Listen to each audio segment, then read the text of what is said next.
This formula is all wrong. No.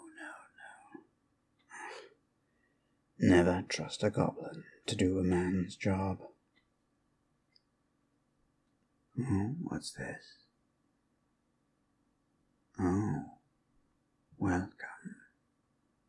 I did not hear you come in. I see that you have been having fun here at the stroke of midnight. Good.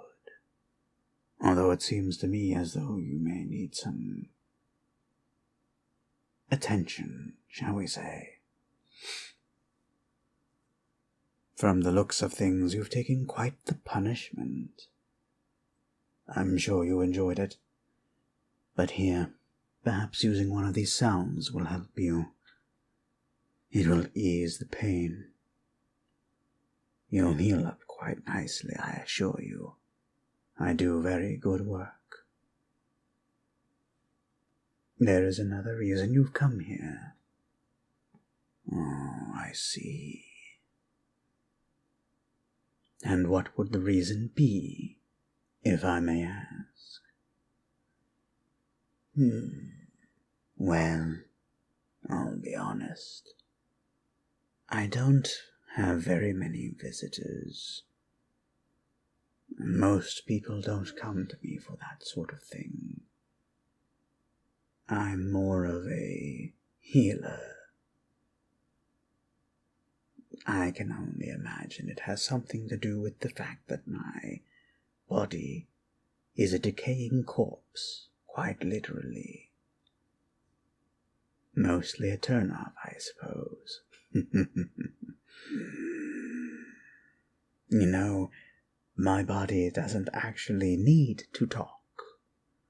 I could talk to you telepathically, but I like giving my lungs the exercise. It also is a little more easier to convey thoughts and emotions if I practice them. I've been told it is far less upsetting than just telepathically linking. But I am rambling now. Tell me, traveler, why have you come down to me this evening? You wish to know more about the stroke of midnight? Well, there is so much more to learn, I suppose, but it depends on what exactly it is that you are interested in. To understand the history of this place, you must understand the history of the world. Tell me, how much do you know of the continent of Umbrasia? Not very much. It is all right. I can show you the maps. But maps are boring. Something tells me you came here for a story. Am I wrong? I had thought not. All right then, traveler. Take a seat, and I shall tell you the story of the Empty Tower. It is a story well known in the lands of Umbrasia. On the continent, everyone from birth knows of the story, or at least some aspect of the story of the tower that lies in the distant lands, past the ruins of Ramis. What madness was brought in there? You'd like to hear more then? Are you certain? It is not a good bedtime story. and one could argue there is a happy ending, but it is still, nonetheless, disconcerting, even to I, a Lich.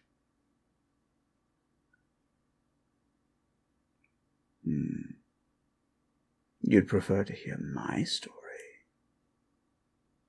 No, I don't believe I'll give that to you, not yet.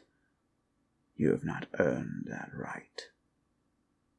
I mean no offense when I say that, but lichdom is a lonely road, and it is deeply personal. To reveal my history would be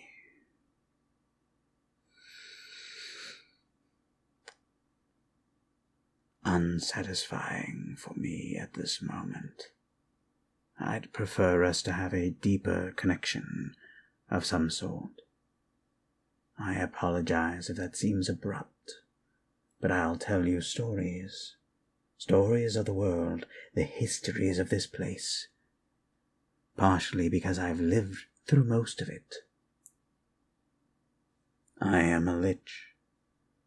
By virtue I am ancient and old, and I have seen much. I have, as you can tell, a great deal up here. I am a wizard, after all, not just a cleric. There is so much more that I would teach you, show you, tell you, but I am not ready yet. But you seem so easy to talk to. Nevertheless, let me return to my story, and I will tell you more stories. And in time I will tell you my story. And if I learn to trust you, perhaps I can tell you about my phylactery, my soul trap. Maybe someday. But for now, you see, the empty tower has only been empty for the past 700 years. Before then, it was a bustling tower, full of mages of all kinds, sorcerers and wizards, warlocks, all walks of life gathered to compare knowledge, a shared space that we all went to. It was extraordinary. There is no such place now of combined knowledge. The collectivism that allowed that microcosm of goodwill to exist has long since passed, and it has to do with the story that I am telling you now. You see,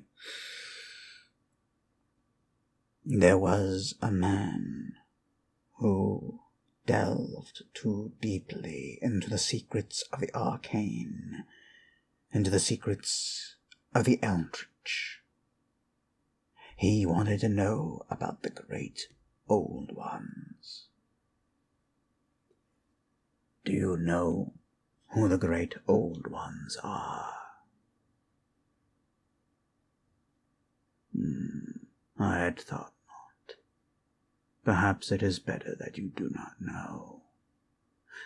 For there is knowledge we learned that cannot be unlearned, that cannot be undone, as words that cannot be unsaid or unheard. This man, Abdul al-Harazed, also known as the Mad Monk, he had come from the south, claiming that he was going to save the world. with the knowledge that Melchizedek and Nebuchadnezzar had gathered. These two great ancient mages had formed the alliance here in the tower, then not empty. It was solely known as the Wizard's Tower. Colloquially, at least. It had many different names, and people from all walks of life were allowed to come. You may not be so amazed now to hear that concept, but it was revolutionary for us. And so he came. Melchizedek warned Nebuchadnezzar not to trust this man. There was something off about him, but nevertheless, they allowed him to practice under watchful eye. But now we know the folly of having so much knowledge all at once. Before long, Abdul-Harazed had begun writing in his cell, writing in his dormitory, all along the walls of his bedroom, lines and curves, strange geometries. But he also had summoned something in his deep dwelling and his deep knowledge of the great old ones. He awoke something, and it was slow and insidious at first, growing and growing in the tower, picking off mages one by one, devouring them body, mind, and soul. And this thing, do you know the name of this thing? No, you have not heard the story at all, have you?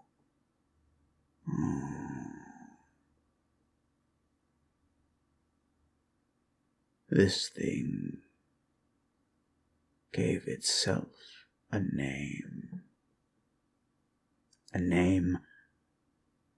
that sounds human, but belies something far more powerful. I almost dare not speak it. I, as powerful as I am, even I feel fear of that thing. As it grew and spread, one day its power became known, and before the wizards had enough time and enough energy, the thing had opened a portal to the other side. A being was being brought out. It was the spawn of two great old ones, names that I will not repeat here, maybe later perhaps. But they were brought in from this gateway into our world very briefly. The mages in the tower, though, gathered in mass, and they stopped it just barely.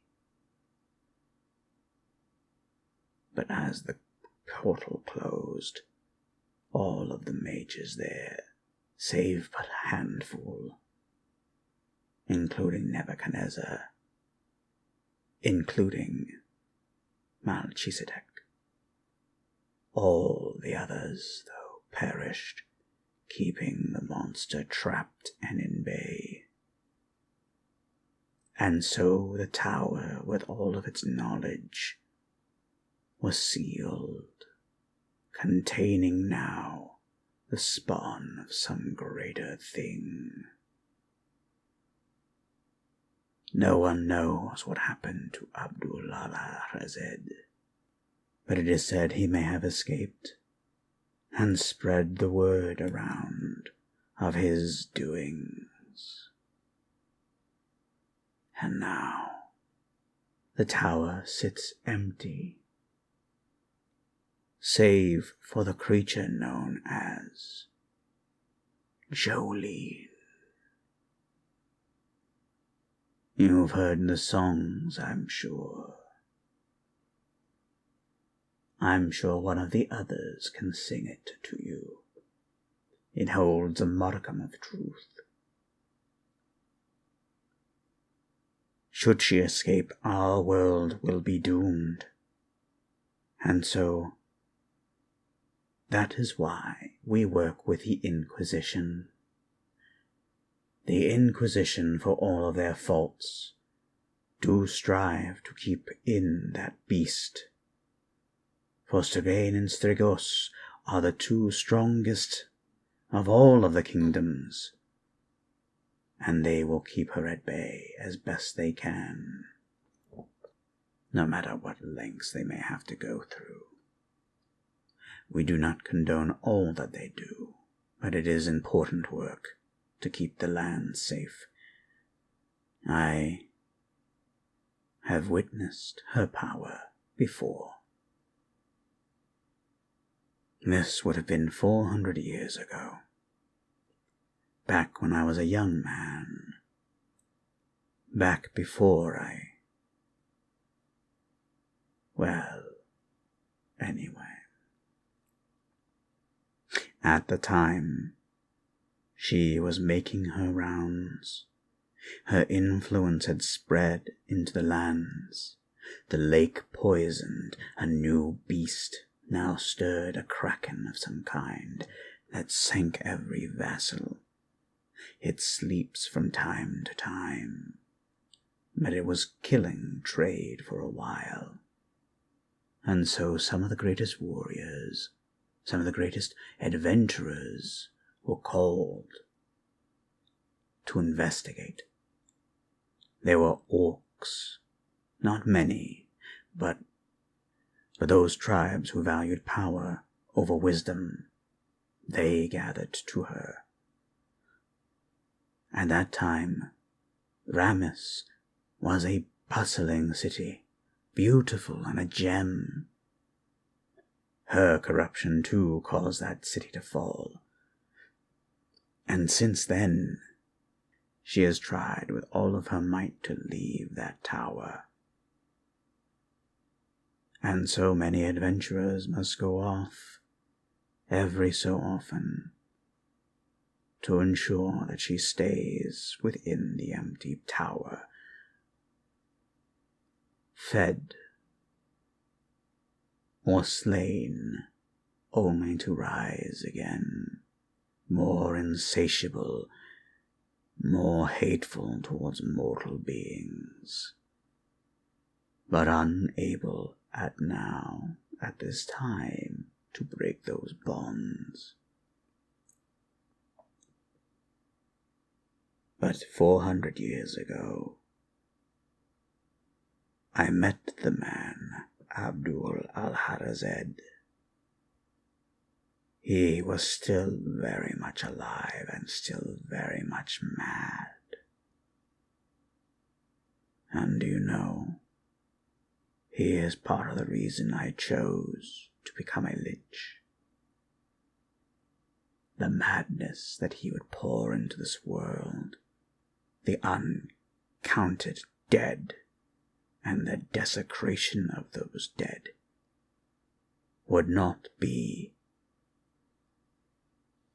I could not stomach that idea. So in part, yes, that is why I became a lich. But that is not the full story, and I will tell you at some point. Oh, but I have been rattling on for so long. You must be bored. I'm sorry. I don't get a lot of company, and when I do, I tend to overshare. I apologize. Your kind words are appreciated, but I know that I am too old, and perhaps this habit is getting out of hand. You enjoy the stories, despite how dark they are. Well, I appreciate that as well. Perhaps next time I shall tell you a different story, something a little lighter. I understand that most mortals care about love. Maybe I'll tell you a story about love. Or maybe I'll tell you the story of the dragons. Who knows? Come to me when you're bored, and I shall give you stories galore. Even this story I've given you is but a synopsis of a long and ancient history. Nearly 1,000 years has Jolene slept. But there are always stirrings. And when you come in to the stroke of midnight, you'll never know what stirrings you might hear. But for now, ease your mind. Go rest. Take the salve. Put it on your skin. You will be refreshed in the morning. Please, if you do take company with one of the others, be gentle with yourself. You need to recover. While their wiles are insatiable, and you seem to enjoy yourself, please do be careful. Someday you might find yourself down here for a longer period of time, for something a little more enthusiastic than a story.